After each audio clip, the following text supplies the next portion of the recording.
Je viens vers vous à l'instant pour vous expliquer quelque chose qui me semble important. Comme vous le savez, vous le voyez sur ma page Facebook de Maya en vol, je fais régulièrement des salons qu'on appelle salons du bien-être. Pas du salon du paranormal, hein, en fait. Donc ces salons-là, en fait, pour résumer de façon courte, apportent du bien-être aux gens. Vous y trouvez des gens qui vous recadrent en énergie, d'autres qui sont magnétiseurs, mais vous y trouvez aussi des gens. Alors, je vais être très claire, dans ce milieu-là, toutes ces personnes sont quasiment médiums. Donc, ces gens-là, en fait, proposent de l'aide à la personne, hein, en tant que société. C'est pas bénévole, hein. Ce sont des gens qui, comme moi, sont déclarés, qui payent donc des taxes. Ça, il faut être clair là-dessus parce qu'il y a toujours un quiproquo en tant que médium sur le plan financier, le plan argent. Tout travail mérite rétribution. Et ce qu'un médium peut vous apporter en bien, en contact, en beaucoup de choses, c'est important.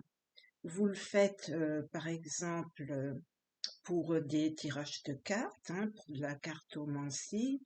Vous le faites pour d'autres choses du même style. Eh bien là, en l'occurrence, quand on fait du contact défunt, c'est la même chose. C'est du temps qui est pris, c'est de l'énergie, de la fatigue qui est pris. Et souvent, c'est fait sur les salons, sur des contextes où il faut être bien canalisé, bien ancré pour arriver à faire abstraction du bruit autour et de vraiment centrer sur la personne que vous avez en face de vous et qui a besoin d'une écoute totale pendant le peu de temps que vous lui consacrez, parce que le contact que vous faites, il est rien que pour elle, pour personne d'autre. Alors je reviens sur ce style de salon que je fais et je vais vous dire pourquoi je vais essayer d'en trouver d'autres qui correspondent à mon image, hein, à ce que je suis, pour transmettre au mieux ce que je reçois. J'avais besoin de vous en parler parce que depuis 4 ans et demi maintenant que je pratique vraiment officiellement, hein, j'étais tombée dans la marmite bien avant, probablement dès la naissance, mais je n'avais pas cherché à faire évoluer ma curiosité. J'étais comme tout le monde, on travaille, on fonde une famille, on construit une maison, on change de boulot, on se retrouve au chômage, on change de voiture, bref, tous les petits aléas de vie qui font que vous êtes pris dans un engrenage, hein, plus qu'un enchaînement, pire qu'un enchaînement, un engrenage où il faut rentrer de l'argent coûte que coûte pour boucler les fins de mois, prendre un nouveau crédit, etc. Moi, en l'occurrence, maintenant, je suis sortie de ça. Euh, le contexte, sans doute de l'âge, bien sûr, mais le contexte principal chez moi et des gens comme moi, et je pense que le Covid a été déclencheur de pas mal de remises en question aussi, c'est de se dire on a peut-être une meilleure vie, un meilleur vécu à avoir maintenant par rapport à des choses qu'on avait essentiellement de base, mais qu'on n'a pas développé. On n'a pas pris le temps de développer. Donc, je reste cartésienne quand même, bougrement. Et donc, j'avais besoin de preuves. Et écoutez, j'ai mis 4 ans et demi à vraiment me dire, parce que tu reçois, c'est pas du pipeau. Et ça, il faut que tu l'utilises parce que le dernier salon que j'ai fait là, à Saint-Père-en-Retz ce week-end, est la preuve inéluctable que sur les 4 contacts défunts que j'ai faits, j'ai tapé en plein dans le nid.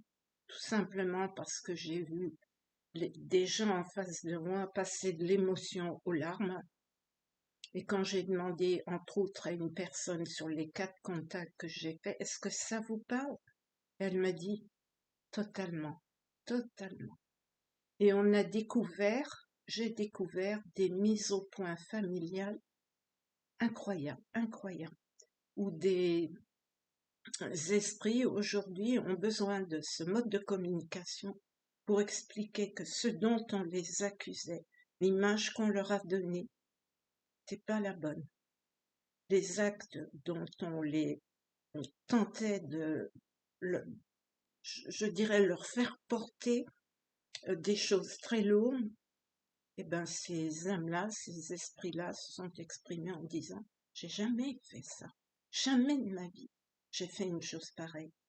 Et je peux vous dire que les gens en face de moi sont partis plus légers. Il restera toujours des valises lourdes, mais nettement plus légers quand même. Vous dire que j'avais besoin de vous le dire, et oui, parce que je pense que parmi vous qui m'écoutez, il y en a très certainement qui, comme moi, ont besoin ça me gêne le mot preuve, mais de confirmation de certaines choses, que ce qu'ils font est quelque chose de bien et que, eh ben, il nous faut de la certitude auprès de ces gens-là. Il faut donc pratiquer et transmettre que ce qu'on partage, c'est pas n'importe quoi, c'est vrai. Et ça, ben, vous voyez, jusqu'à ce week-end, j'en avais pas la preuve.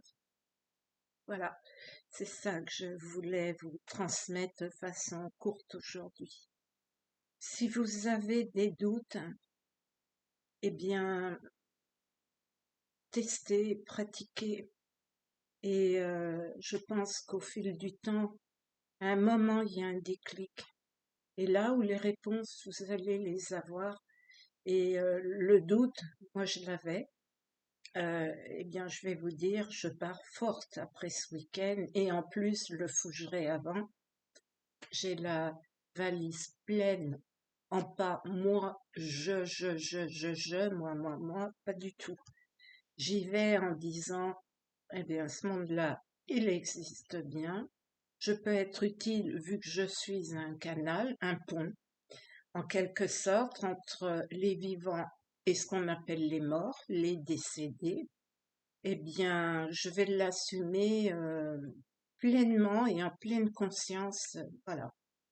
C'est un message d'espoir, pas d'amour, hein, mais d'espoir que je vous transmets. Vous êtes, à mon avis, si vous êtes là à m'écouter, c'est que vous êtes dans un questionnement ou dans un ajout de preuve, quelque chose de plus à votre petite valise. Voilà, moi je pense que je vais apprendre encore beaucoup de choses, mais ma mini valise de canal euh, a des trésors dedans. À vous de jouer maintenant aussi chez vous. À bientôt, portez-vous bien. Faites attention à la canicule.